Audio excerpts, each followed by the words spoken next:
Bonjour et bienvenue à notre méditation. Aujourd'hui, c'est le 26 janvier. Je voudrais continuer à lire et méditer avec vous dans Proverbes chapitre 17, verset 1.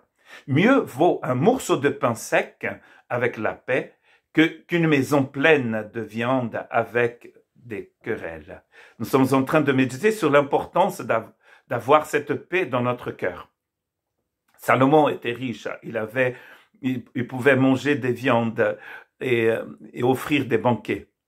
Mais ce qu'il est en train de dire ici, c'est que c'est important d'avoir cette paix dans notre cœur, d'être en paix, d'avoir cette tranquillité dans notre cœur. Nous faisons confiance à celui qui dit qui est le prince de paix et qui nous a dit aussi je vous donne la paix. Cette harmonie, cette tranquillité que Dieu nous offre en Christ Jésus, elle est plus importante que n'importe quelle richesse. Nous savons que nous sommes arrivés ici nus et que nous allons partir d'ici nus. Nous n'allons rien emporter d'ici. Mais nous pouvons passer la plupart de notre vie à nous battre pour posséder, pour posséder, pour posséder. Et Dieu veut nous apprendre à ouvrir complètement notre cœur, d'être libérés de la puissance de la matière. C'est-à-dire du fait que si nous ne possédons pas, nous ne sommes pas. Nous pouvons penser comme ça. Il nous offre ici une autre option. Écoutez ce qu'il dit Paul en écrivant à Timothée dans 1 Timothée 6, verset 6. C'est en effet une grande source de gain que la piété avec le contentement. La piété avec un contentement.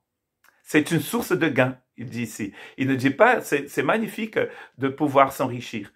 C'est magnifique de vivre une vie de piété. Une vie de piété, c'est une marche avec Jésus. C'est marcher dans la justice de Dieu. C'est d'être comme Jésus, de parler comme Jésus, de réfléchir comme Jésus. C'est une vie selon Dieu. C'est le contraire de vivre selon le monde. Une dépendance totale du Seigneur. Et Paul dit que ça c'est quelque chose. On gagne quelque chose quand on vit une vie de piété.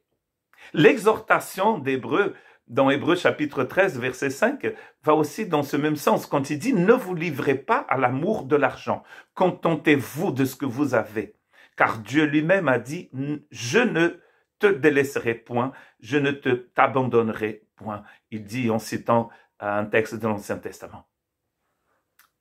Probablement